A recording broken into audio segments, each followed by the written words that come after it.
everyone, this is RadTechShio, and I have another Battleborn character review episode for you. We are finally going to be tackling Attikus. We're going to be tackling the Degenerate Faction's melee monster and the brutal beatdown basher himself. We're going to be looking at his skill setup, his lore and background story, his Helix loadout, some tips and tricks that I found to, duke it up with this monster on the battlefield and just tear it up with our opponents. So let's get right into his skill setup.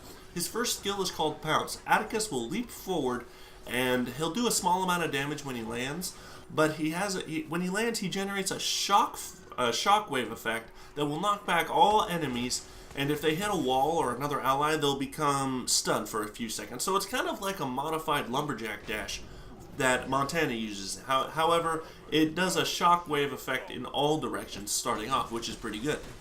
And when fully charged, this will deal 100 damage to enemy shields, and we'll get into the fully charged mechanic in a second. His second skill is called Hadronic Arc. Now this is where Attikus starts to shine. Attikus's right arm will become electrified for 8 seconds. So for an 8-second time period, his right arm will become electrified, and whenever he melee damages an enemy, during that 8-second time frame, that enemy will take continuous shock damage for 4 seconds. And if Attikus is fully charged, not only will his attacks will shock nearby enemies, even if he doesn't make contact with them directly. His ultimate is called Hadronic Eruption. Attikus will smack the ground with his right arm repeatedly 10 times, and he'll not launch several shockwaves forward over 5 seconds that deal a small amount of damage. Now, it's not too great, but when it's fully charged, enemies are also launched into the air. Now, when I say fully charged, I mean his passive ability. His passive ability is called Hadronic Collector. Every kill that Attikus gets charges up 1 slot in his Hadronic Collector. He has a maximum of 5, so 1 through 5. However, that's 1 charge per minor enemy kill. If he kills a major, like an enemy Battleborn, that's worth 5. Now, when he's at fully charged, the next skill that Attikus uses consumes all the charges for an added bonus effect, like Pounce's ability to deal damage to enemy shields, Hadronic's Arc ability to damage nearby enemies and inflict shock damage on them, even if he doesn't make contact with them with melees, or his ultimate ability to launch enemies into the air. When they're fully charged, his abilities gain additional properties. That's really all it is. It's kind of like Eldragon's Enfuego ability. Now, that's his passive Hadronic Collector ability. His basic melee weapon is called Barefisted Brawling. He just punches people left, right, left, right. When it's fully charged, his melee attacks gain 25% shield penetration. His secondary attack, his L2, is pretty much a charged hook attack. He'll charge up and he'll unleash a devastating right hook that can be, and it charges up for additional damage. I never use this in PvP because it is just so damn slow, and Attikus is slow and big enough as it is. We don't need to add to it. So that's my basic my skill setup. Now we're going to move on to his lore and background story and figure out why Attikus is such an interesting character to me. So the thing I like about Attikus the most in terms of his lore and backstory is that he is actually very unique amongst his own kind. He's the most unique Thrall, not only because of his size and his arm, but also because of his intellect. According to several of the lore pieces, the cybernetic gauntlet that was, implanted on him is actually responsible for his increased level of awareness, and that's why he gave himself his own name. He dubbed himself Attikus, and he became self-aware after the gauntlet was put on him. And his overall goal is to bring a new era for the Thrall, to push the Thrall into a new era for themselves, like to bring them forward and to raise them up from the bottom of the degenerate society as, grunts and, just mindless fools that are just only meant to die on the battlefield. He wants more for them. He wants more for his race. But the only way for him to do that is to defeat Rendane. And he knows this, and that's why he's so committed to eliminating Rendane once and for all. And because of that motivation, Galt is thrilled to have him as an ally. Galt notes his awareness and his motivation and drive to eliminate Rendane. And Galt says in the Ascent from the Pits Battleborn lore piece that he is proud to have Attikus as a Battleborn and as an ally. And I mean, why would you not want someone like Attikus, a leader in his own right, to be, one of your allies to defeat, the Tyrant Rendane. And Attikus demonstrates a sense of irony and happiness, in his face lore challenge that you accomplish by punching Rendane, 12 times in the face with a charged left hook, which was not an easy lore challenge to complete, by the way, but I managed to do it. And once you complete it, it's this little dialogue between Attikus and Melka, and Attikus says he finds it sufficiently pleasing that he was the one to deliver the irony directly to Rendane. That the gauntlet that he used to defeat Rendane was Generate, technology himself. That's the cruel irony of it, that the technology that the Generate gave Attikus is what Attikus used to defeat the Generate Tyrant Rendane. So there's a little cruel irony in there, and Attikus finds humor in that. And so that's really what I like about Attikus the most. He is so different from all the other Thrall, yet he wants to rise up and lead all of the Thrall into a new era, into a new social structure, and a new hierarchy for them. He doesn't want them to be just mindless grunts on the battlefield. He wants something more for him and his race. And that's why I like him so much. And now that we're done with his Helix loadout and backstory and stuff like that, his lore and background, we're going to now move on to his Helix loadout. I apologize for that. But let's go on to his Helix loadout, and I'm going to show you the loadout that I found to have reasonable success on the battlefield and tear it up, just melee style with this beatdown machine. Okay, so first off, level 1 right off the bat is really up to you. You can go with Hadronic Siphoning or Energetic Burst.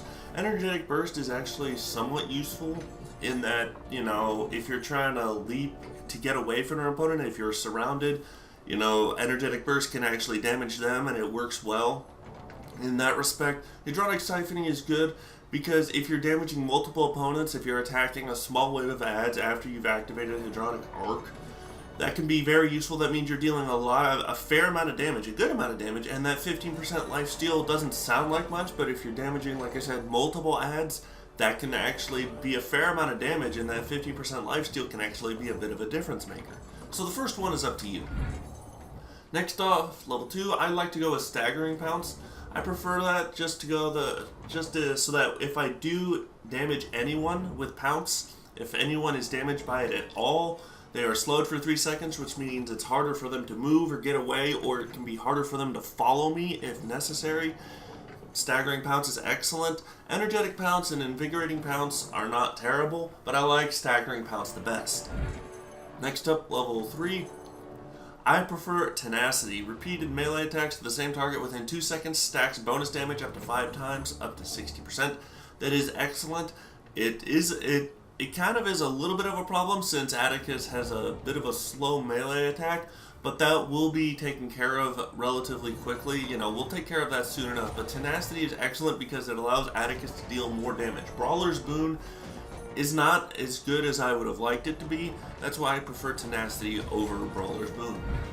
Next up, level 4, I go with Quickening Arc. Attikus moving faster while Hadronic Arc is shocking enemies. That means pretty much as long as enemies are being damaged by Hadronic Arc, Attikus moves noticeably faster in combat. That means he's able to sidestep, strafe, and actually, while attacking, he's able to follow opponents easier. So if they're trying to back up while you're hitting them with Hadronic Arc, your movement speed is increased and you're able to stay on them very effectively. Not entirely the greatest thing, but it does allow Attikus to stay on opponents and allows them to keep damaging them while he's using Hadronic Arc. Next up, level 5. This one is actually pretty good in all categories. I like the Hadronic Regeneration. That means if I have a fully charged Hadronic Collector, it's at level 5, Attikus will regain a good chunk of health. That means if I'm at a healing station, I just heal insanely quickly. You can go with Charge Efficiency if you have a method to keep Attikus alive. That means that if you're able to stay alive, if you have like dedicated healers like Miko and Alani to keep Attikus alive and you have good teammates and good communication, you can definitely go with Charge Efficiency. But I prefer Hadronic Regeneration if you're running solo and if you can't rely on your teammates 100% to keep you alive and protect you, Hadronic Regeneration is the way to go for me. Next up, I like to go with Disruptor Field. Increase Hadronic Arc damage against enemy shields. It just allows us to, destroy their shields even faster and allows us to damage their health, sooner, which means, we kill them faster. We get to actually damage them faster and kill them. So Disruptor Field is my preference right there. Chainbreaker is only good if it kills a major enemy. If it killed an enemy, like any enemy, major or minor, I would use that. But if it's major and major only, and if it's only killed by the Pounce ability itself, which has happened very few times for me, I think it's happened maybe twice. I know it's happened at least once, maybe twice. But I prefer Disruptor Field. Next up, level 7. I like to go with Swift Strikes, increasing Attikus' attack speed by 20%. This is a huge difference maker. Unstoppable does increase Attikus' maximum health, and Skull Crusher increases only the damage dealt by critical hits, but it doesn't increase damage altogether. So that's kind of limited. Attack speed is definitely the way to go. It just allows you to damage people, and it allows us to fully take advantage of tenacity right here. So now that we're able to attack faster, we're able to fulfill the requirements for tenacity of repeated melee damage to the same target within a 2-second time frame. So it helps us fulfill tenacity's requirement and allows us to kill opponents faster. Next up, level 8. I like to go with Big Splash, increasing Pounce's area of effect. That means that when we land, our splash area effect, knocking people around, is bigger. That means we can affect more enemies if we need to do it. Power Pounce doesn't really work for me all that well. You can rock it if you want, but I like Big Splash just because I like to have a bigger area of effect, clears more space when he lands, and actually is pretty useful at getting, once again, a retreat option if necessary, or jumping into battle. Next up, level 9. Aftershock is pretty damn good, and so is Grease Lightning. Increasing the amount of time that enemies take damage when shocked by Hedronic Arc for 2 seconds. That doesn't increase Hedronic Arc's duration, it increases the amount of time your opponents spend taking continuous damage. Or you can go with Grease Lightning, increase the damage per second by Hedronic Arc, but it reduces its duration. So in other words, it's double the damage, but a little reduction in time. You can go with either one of those. Either one is perfectly fine. It is what it is. Both of them pretty much have a similar effect of just increasing the amount of damage done to your opponents. More than what you would have normally dealt. Now, level 10, I like to go with Payback Time and Unstoppable Rampage and Wake of Devastation. All three of these are pretty dang good, but Wake of Devastation really seems to be more my thing, just because I like to be able to leave continuous damage. It scorches the earth for 2 seconds. It's pretty good. It's not great. It doesn't do a whole lot of damage, as you can see, but you know what? It's better than nothing, and it allows you to kill opponents, or you can kill a bunch of small adds, and you can just use your ultimate, your Hedronic Eruption, to just wipe out a small group of adds, especially if they've already been partially damaged, and that can just build up your meter all the way to level 5 as well. Not to mention, Wake of Devastation can also juggle opponents when fully charged. It's pretty fun. And that's it for my Helix loadout with Attikus. It's a difficult loadout. He's a difficult character to play as, but that's really what I've had the most success with him with this Helix loadout. And now we're going to head back over to the gameplay, and I'm going to give you some advice on some equipment and some tips and tricks that I have found to use him effectively.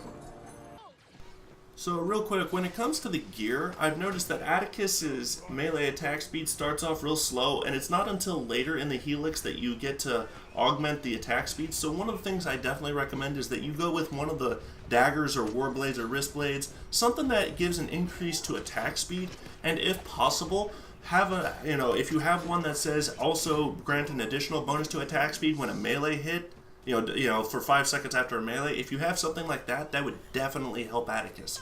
Attikus needs that attack speed. Another thing I've used was the same chest armor that I gave Montana to give an increase to maximum health and an increase in attack damage for 60 seconds after killing a major player or enemy. Pretty useful, and since Attikus is all about killing those majors and granting himself huge bonuses, we definitely want to use that.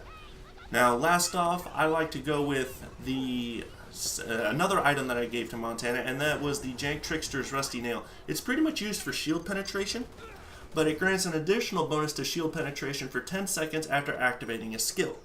And since we like to use, the Hedronic Arc, that Attikus, you'll see me use it here. I use it quite a lot.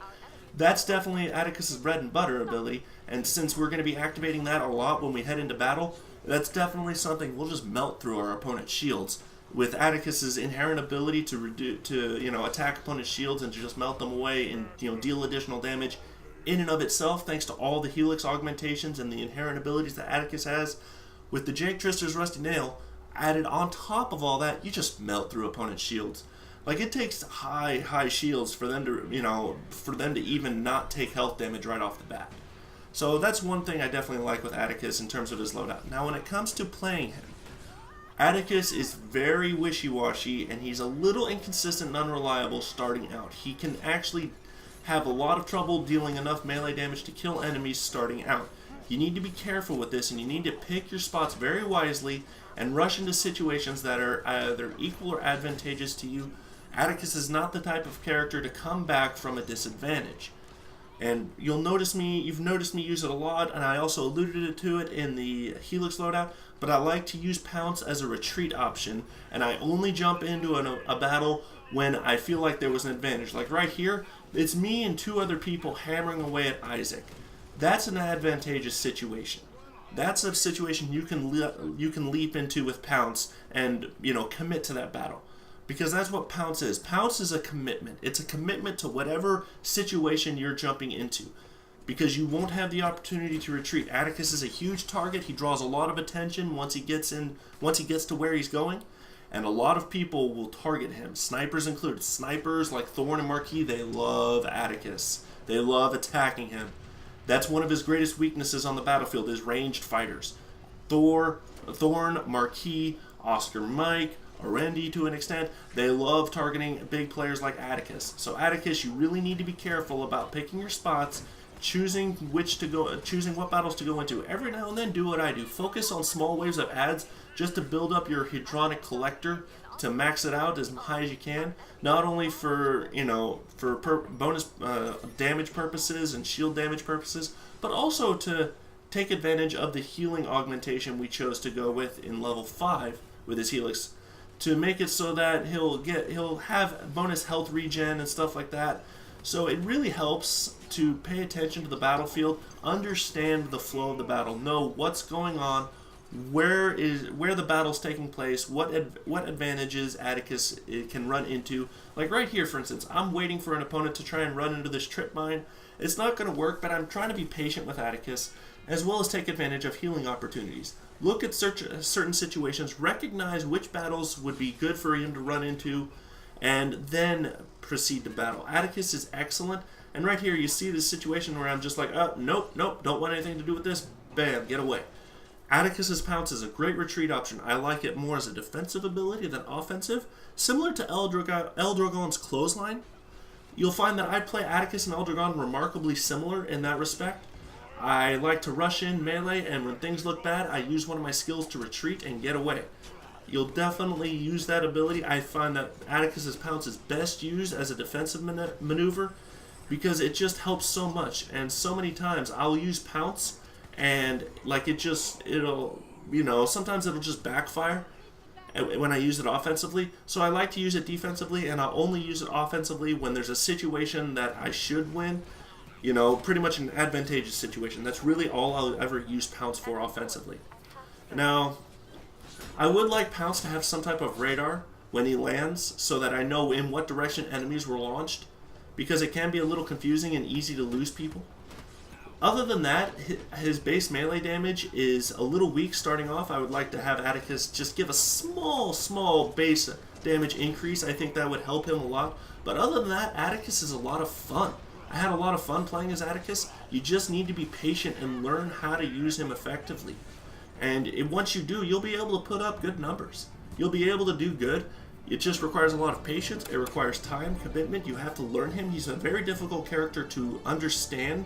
He's easy to die with. But once you do good, you should put up good numbers. And that's all I've got for this video. I hope you guys enjoyed it. If you did, please don't forget to like, favorite, subscribe, comment down below. Follow me on Twitch and Twitter. Stay tuned for more videos, and I'll see you all later. This is RadTech Shoes signing off.